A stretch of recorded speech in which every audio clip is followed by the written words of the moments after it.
स्वागत आहे तुमचं ट्रान्स डेल्टामध्ये। तर आजच्या या व्हिडिओमध्ये आपण ज्या काही इलेक्ट्रिकल इंजिनिअरिंगच्या रिलेटेड अपकमिंग वॅकन्सी आहेत त्या आपण इथे बघणार आहोत। तर तुम्ही पहिली वॅकन्सी बघितली तर अधिव्याख्याता जे काही शासकीय तंत्रनिकेतन कॉलेज आहेत महाराष्ट्रामधले म्हणजे पॉलिटेक्निक कॉलेज तिथे लेक्चरर पोस्ट भरली जाते आणि ह्या पोस्टच्या वॅकन्सी काय आहेत ह्या 2 ते 3 मंथमध्ये भरल्या जाणार आहेत। तर त्या MPSC थ्रू काय होणार आहे ह्या भरल्या जाणार आहेत। त्याची डिटेल ॲडव्हर्टाइजमेंट MPSCच्या संकेतस्थळावर 2 ते 3 महिन्यामध्ये काय होईल प्रसिद्ध होणार आहे।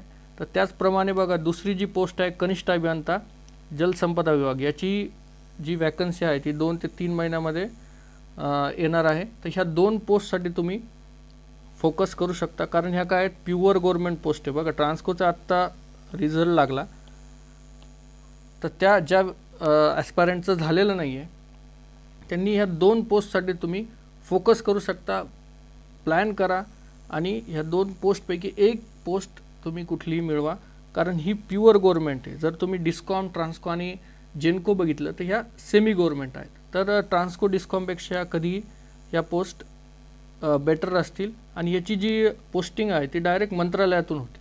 त्यामुळे प्युअर गव्हर्नमेंटच्या अंडर काय होतात ह्या 2 पोस्ट येतात। आता जर तुम्ही नेक्स्ट बघितलं तर बऱ्याच जणांना सहाय्यक प्राध्यापक आणि अधिव्याख्याता लेक्चरर यामध्ये कन्फ्युजन होतं। बघा ह्या 2 पोस्ट कुठल्या आहेत की शासकीय अभियांत्रिकी महाविद्यालयामध्ये जी पोस्ट आहे ती कुठली आहे सहाय्यक प्राध्यापक आणि याला MTech कंपल्सरी आहे। बघा आत्ताच MPSCने सहाय्यक प्राध्यापकची ॲड काढलेली आहे आणि ही जी दुसरी पोस्ट आहे लेक्चरर म्हणजे अधिव्याख्याता शासकीय तंत्रनिकेतन कॉलेजमध्ये ही पोस्ट असते। तर याला BE Tech फक्त BE Tech काय याला अर्हता आहे म्हणजे तुमचं जे क्वालिफिकेशन लागणार आहे ते फक्त BE Tech लागतं। हा जो आहे तो डिफरन्स आहे।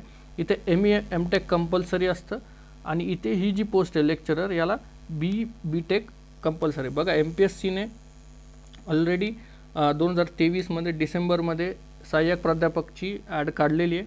आता जी ॲड येणार आहे ती अधिव्याख्याता म्हणजे लेक्चररची ॲड आहे। आपण दोन्ही पोस्टसाठी RTI टाकला होता तर 2021 नुसार ज्या काही वॅकंट पोस्ट आहेत याची माहिती आपल्याकडे उपलब्ध आहे। बघा नेक्स्ट स्लाइडमध्ये ड्युटीज अँड रिस्पॉन्सिबिलिटी बघा लेक्चरर जी पोस्ट आहे ती MPSC मार्फत ही पोस्ट भरल्या जाते आणि ही ग्रुप A ची पोस्ट आहे।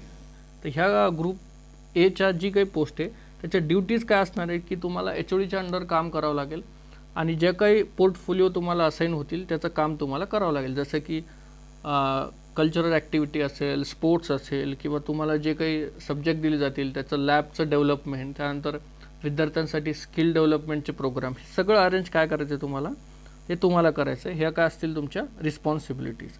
बघा आता ह्या ज्या काही वॅकंट डिटेल्स आहेत जे काही जिल्ह्याच्या ठिकाणी किंवा तालुक्याच्या ठिकाणी शासकीय तंत्रनिकेतन कॉलेज आहेत तिथे किती जागा रिक्त आहेत याची माहिती आहे। बघा नागपूरमध्ये 1 जागा रिक्त आहे, गडचिरोली बघितलं तर 2 जागा रिक्त आहे, आर्वीमध्ये 1, त्यानंतर ब्रह्मपुरीमध्ये 2 जागा रिक्त आहेत,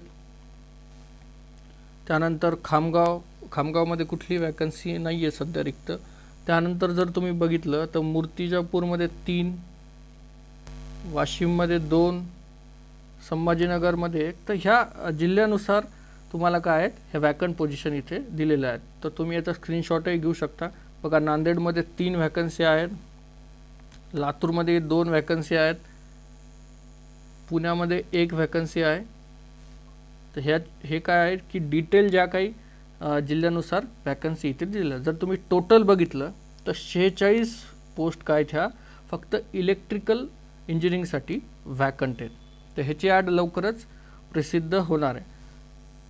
बघा आता इथे शासकीय जे काय आपण स्लाइड 2 मध्ये सहाय्यक प्राध्यापक बघितलं होतं तर त्याची माहिती आपण मागवली होती। तर जी काय RTI मध्ये माहिती मिळाली होती ती 12 जागांची माहिती मिळाली होती, पण ॲड कितीची आली आहे MPSCनं बघा डिसेंबर 2023 मध्ये ॲड काढली। तर विद्युत अभियांत्रिकी जे आहे तर त्याच्या टोटल वॅकन्सी किती आल्यात 18 वॅकन्सी आलेल्या आहेत। RTI मध्ये किती दिल्या होत्या त्यांनी 12। तर ह्या वॅकन्सी काय आहेत जास्त येतील कारण 2021चा डेटा आहे। बघा पॉलिटेक्निक किंवा लेक्चररच्या ज्या वॅकन्सी होत्या RTI नुसार तर त्या जर तुम्ही बघितल्या तर 46 होत्या. किती होत्या? 46.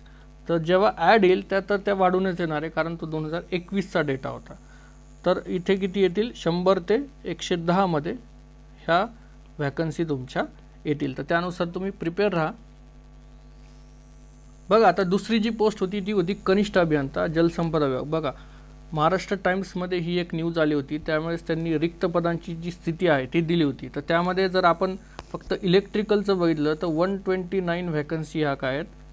जेई पोस्टसाठी आहे. जेई इलेक्ट्रिकल विद्युत, जेई इलेक्ट्रिकलसाठी 129 व्हॅकन्सी ह्या आहे.